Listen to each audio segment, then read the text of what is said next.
So this chart should now be in your notes.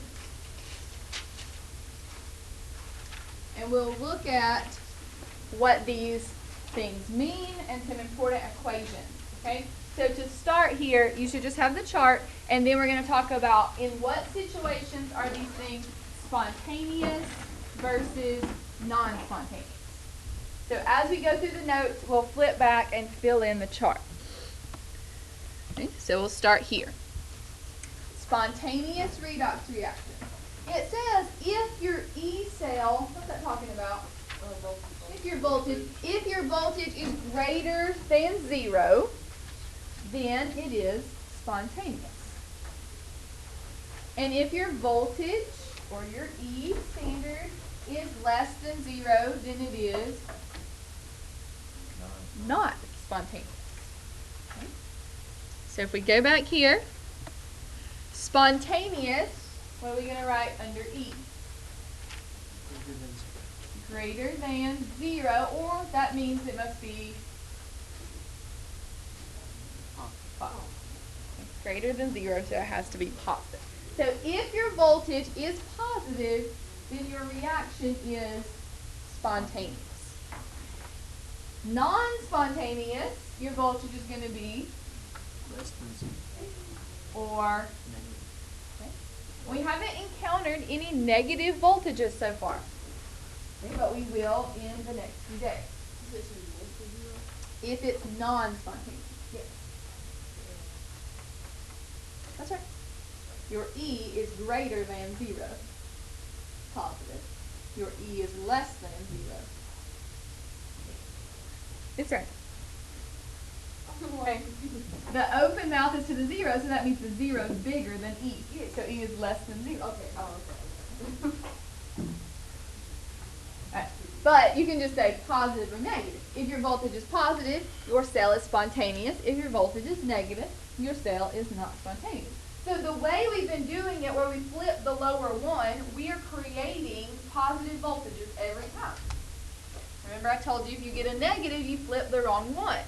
Okay, so you're ensuring, essentially, that you're creating a spontaneous cell by flipping the lower one.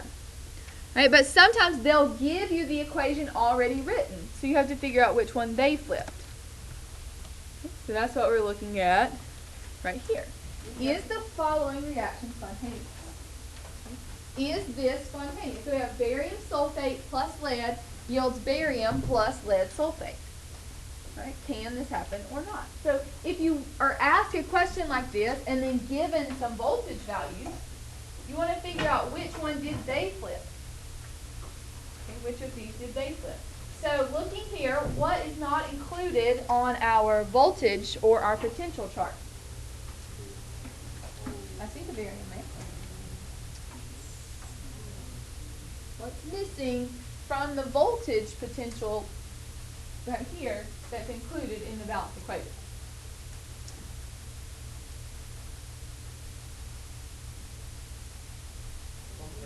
Sulfate. So sulfate must be a spectator. Okay, so we don't really have to worry about the sulfate. So this is going to be barium Solid? No.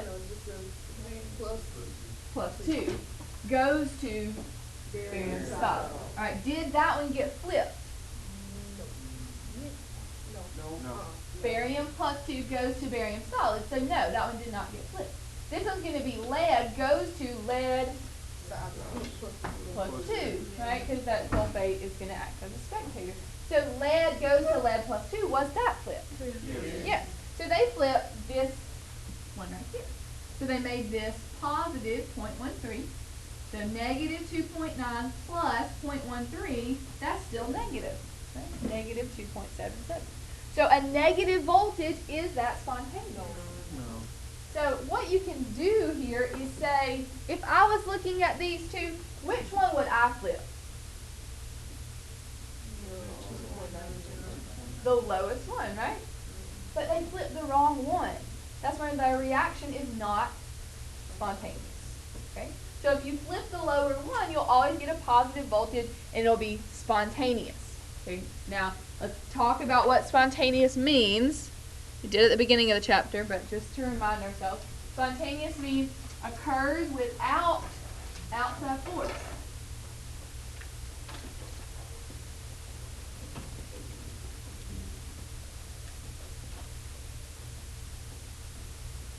So non-spontaneous, obviously, is the opposite. It does not occur unless you provide some outside force.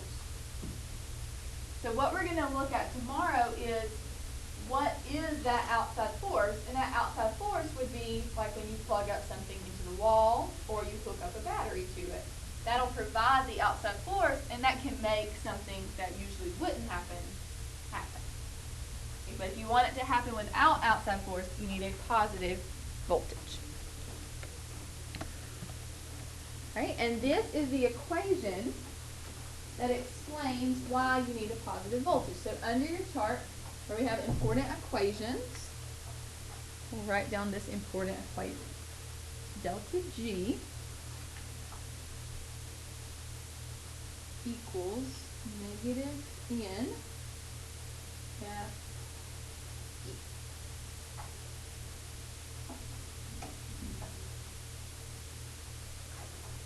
Okay, now you want to label, you don't have to do it as systematically as they did. You can just draw arrows to your different letters and tell yourself what they stand for. But the delta G is equal to Gibbs free energy.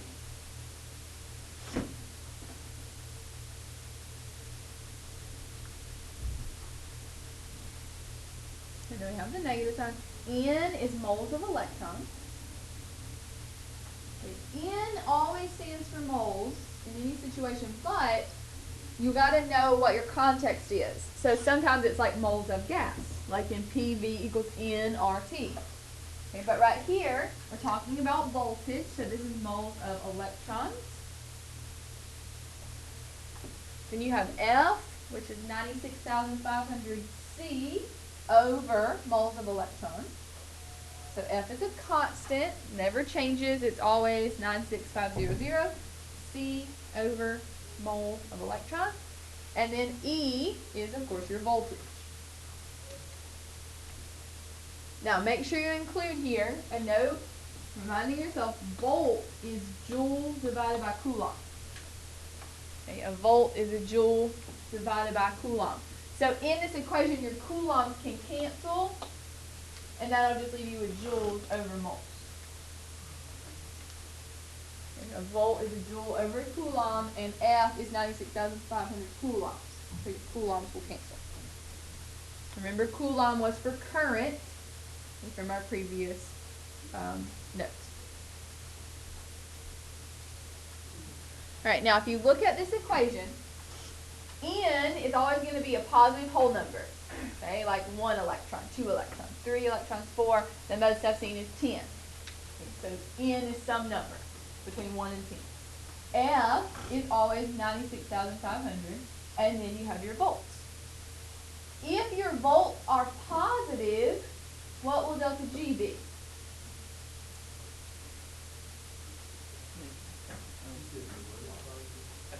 Listen, first issue. If your volts are positive, what is delta G going to be? Negative. There's a negative sign right there, right?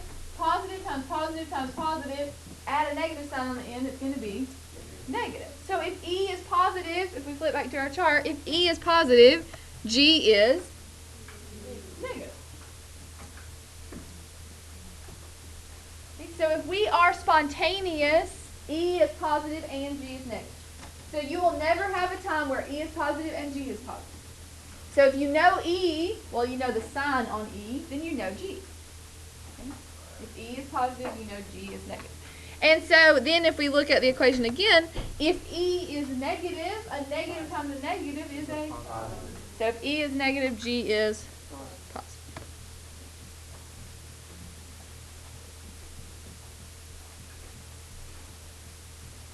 All right, let's do an example with that calculation. Find delta G for the following reaction. Okay, find delta G for the following reaction. And then we have this information. So what are we going to find first? The voltage. And the voltage is E. And then if we know E, we can find G using that equation that we just saw. Alright? So how are we going to find the voltage for this reaction here? See which one's flipped. Okay? See which one they flipped. Okay, be careful because we want to flip the one that we know should be flipped, but they gave us an equation. So which one did they flip? The manganese. Good. So flip the manganese. So 1.18 positive 1.18 minus 0.74. What's our voltage? 48. Okay, let's see. 0.44 volts. Okay, very good so far? Okay, 0.44 volts. Alright, so if you don't have a calculator, get one and make sure someone at your table has one. And we'll then calculate delta G. So the volts should be easy, and we know the volts are positive, so we know delta G is negative, but we don't know like exactly what number it is. Okay, so we'll do the calculation. So it's going to be delta G equals negative N. Now, on the test, they will give you one whole point if you can just figure out what N is. Even if you don't do any of your math right after that. Okay, if you can just figure out what N is, you get a point. So N is your number of electrons that you cancel out. Do you understand what I'm saying? Oh, Like you right. got to multiply, and then however many you cancel, that's your N. So here we have 3 electrons and 2 electrons, so we're going to make them both 6, so our N is 6. So most commonly, people will put their N to be either 3 or 2, so if you're smart enough to put 6, that'll give you a point. Okay, with an N. So remember, it's how many you cancel. So 6 electrons. Alright, then we have F. So 6 electrons times 96,500 C's over mole of electrons times 0.44, and then we want to change that unit. So instead of volts, we use coulomb. Right, so then electrons will cancel, coulombs will cancel, and we'll be left with joules over moles, which they said was the unit for G, so we got it set up right. Delta G equals negative some number. And you're just multiplying across.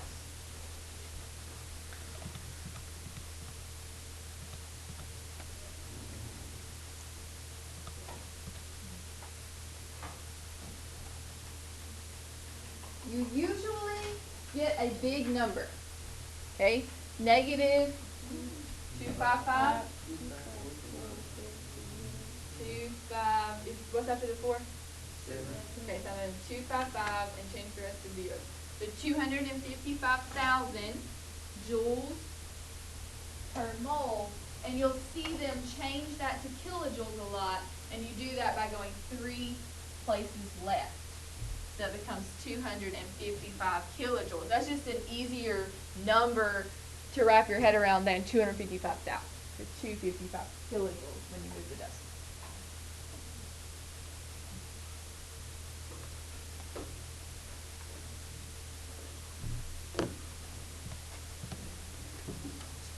Yes. Yes. Okay. So on delta G, the units are either attached to the point, so no unit, no point, or sometimes they'll give you a point for the unit. But you always lose a point if you don't have it. Okay, so sometimes this will be like a 4-point question. So 1 point for knowing what equation to use, 1 point for the 6, 1 point for the answer, 1 point for the unit. Something along those lines. All right. Lastly, we need to talk about K. And here they're assuming that we've learned K, but we haven't, so we need a little bit of background. Alright, we'll flip back to this chart in a second. So where you're writing down your important equation, K is called the equilibrium constant.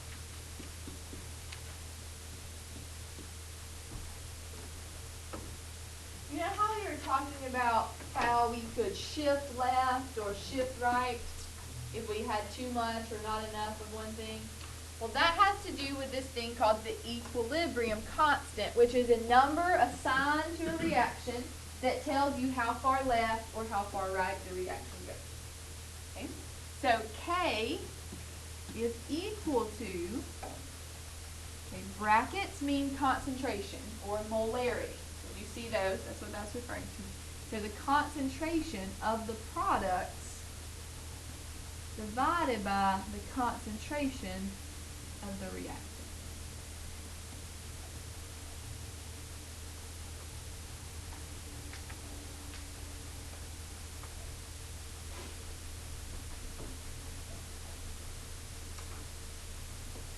Have you ever seen a negative concentration?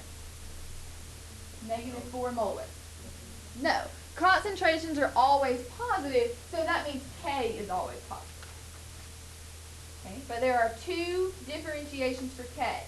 If your products are bigger than your reactant, K is going to be greater than 1. Just think about math.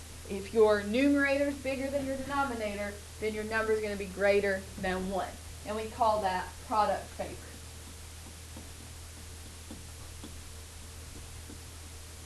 Okay, that would be like a reaction that's shifting to the right. Product favored.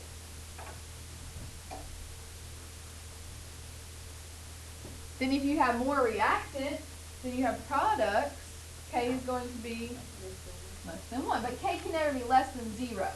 Okay, so by less than 1 we mean like 0.1 or 0.005. Anything less than 1. So those will be, and that would be like shifting to the left. Okay, like we were having a discussion earlier. Reactant phase. Right, so as it relates to delta G and E, the product favored ones are going to be the spontaneous ones. So spontaneous is when K is greater than 1. When we're product favored, that's going to be spontaneous. And then non-spontaneous would be when K is less than 1.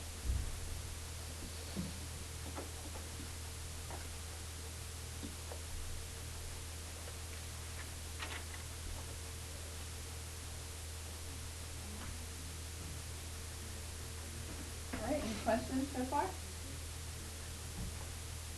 All right, look at 1996A.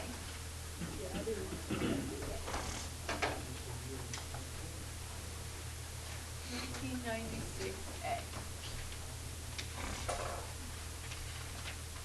Okay, you should have done this last night, and you could have done it without what we learned today. But I want to explain to you how they wanted you to solve. But there are two ways, so I'll talk to you about both of those.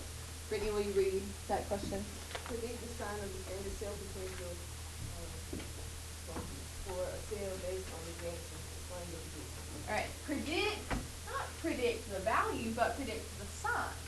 So they want to know, is the voltage going to be positive or is the voltage going to be negative? So based on what we've already learned, you could just use your chart, see which one they flip, and then calculate the voltage. And then once you calculate it, you can say it is positive or it is negative, and your calculation could justify that. However, in the sentence above the question, they gave you a K value. What was that K value?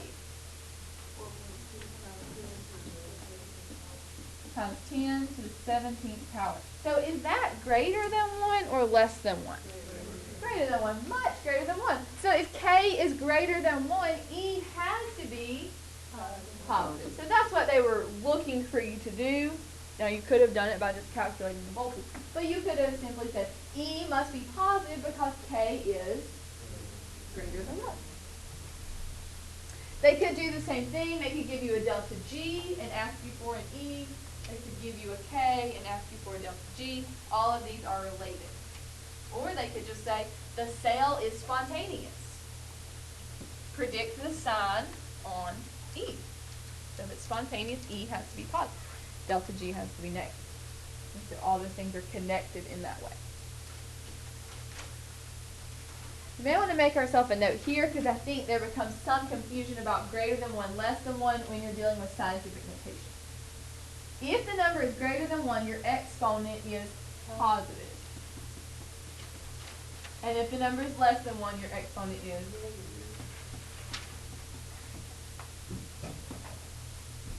okay, in scientific notation.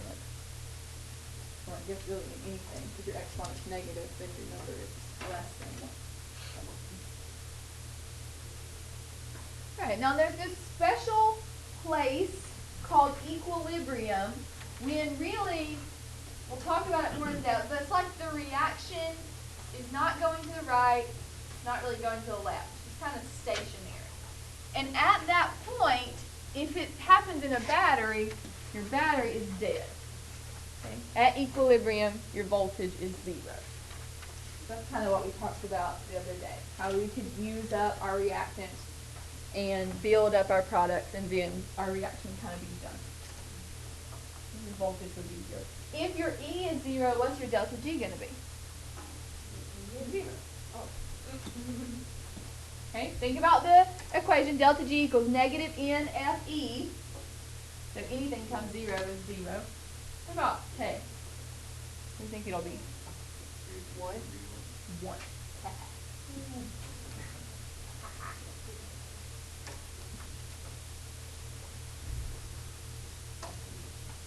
Alright, any questions there? Okay, one more equation, and that's the equation that you can use to find K. So, if you know delta G, which if you don't know it, you can find it from E, you can use delta G to find K. Delta G equals negative R. They don't tell us what these letters stand for. We'll go back and fill that in. Okay, negative R times T. T stands for temperature. You may remember R from PV equals nRT. Okay, kind of the same thing. It actually has a different value, but it's the same letter and it's the same deal, where it's always the same number. And then LN, what's that stand for? Okay, so we're just going to use that button on a calculator of K. Do y'all know how to get rid of a natural log? How? The thing. Your question? Yes, it should. How do you get rid of a natural log? E. Yes. See? Yeah. Okay. So E raised to the power. Okay, we'll look at that when we do it. Alright, questions there? Alright, for homework, I want to keep working on your free response. So 3 more, 98, 01, and 02B.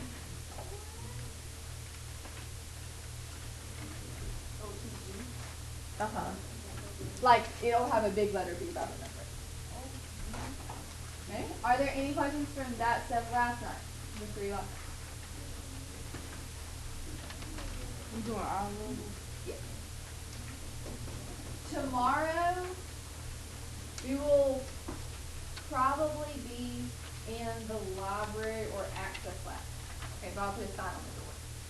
Okay, then Monday, I'll leave you with some practice stuff. Tuesday, I won't be here Monday. Tuesday, I'll be here and I will do notebook check on these things, so like a notebook quiz. Okay, yes. What?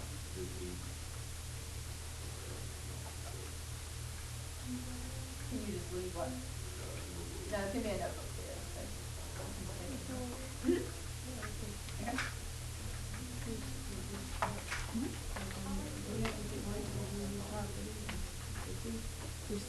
C is talking about temperature. Okay, we just read. 1996 from last night. You did not have to do C. So C is out. On B, look at 96B from last night. It says, what is the oxidizing agent? Is that correct? Mm-hmm. Okay. When you see the word agent, you got to think backwards. So if it says something agent, it's the opposite. So if it says oxidizing agent, that's the one that was reduced. Okay. Right, it can also say like what causes oxidation, so that would be the one that was reduced. Alright, yes.